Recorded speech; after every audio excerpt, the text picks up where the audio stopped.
Welcome to Creamer Media's Resources Watch, a weekly video roundup of the events and people making and shaping the news in the mining industry. This week, new mining method nudging South Deep towards break-even, DRDGold posts higher H1 profit and output, and zero external funding is a possibility for new $2.6 billion Harmony mine.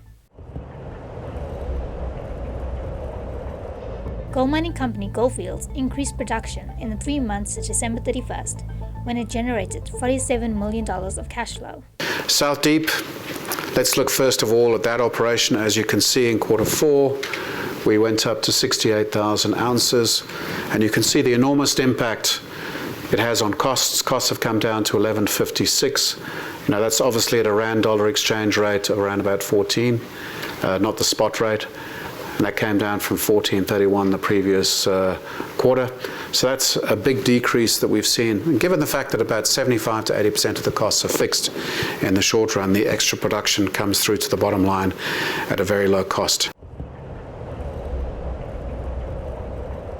Despite incurring a 15% increase in total cash operating costs for the 6 months ended December 31st, surface gold miner DRDGold achieved a 1% increase in operating profit to 165.9 million rand. It was a transitionary phase for us because we were moving from lower volume into higher volume with the addition of those tanks, CIL tanks.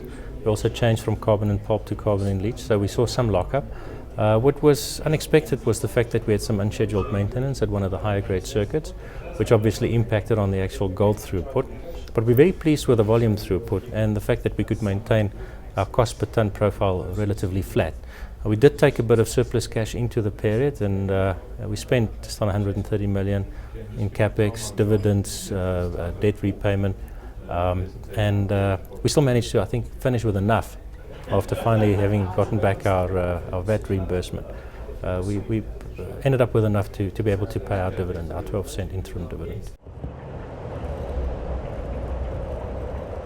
Gold mining company Harmony said its current expectation was that it would not require any external funding to build a Goldpook copper gold mine with its 50% JV partner Newcrest and buy-in from the Papua New Guinea government. This is a very significant milestone in the Goldpook journey. For a greenfields project in Papua New Guinea, these returns are quite good. When we talk about creating the infrastructure for this stage one, that will underpin our infrastructure for the rest of the proposed mine development. The ore body allows for a staged development, which allows us to target the various parts of the ore body that allows maximum cash flow up front and deal with some of our capital expenditure requirements to start up. Once built, this mine will be in the lowest cost quartile of copper producers. 70% of our revenues will be copper driven. This total resource has an NPV of $2 billion US, with a 17.5% IRR. Once again, the other benefit that comes through out of this is you're actually able to fund this ongoing development as part of your mine development. So you're able to progress this without going cash flow negative. For mining news as it breaks, stay logged on to miningweekly.com and register for our free daily newsletter.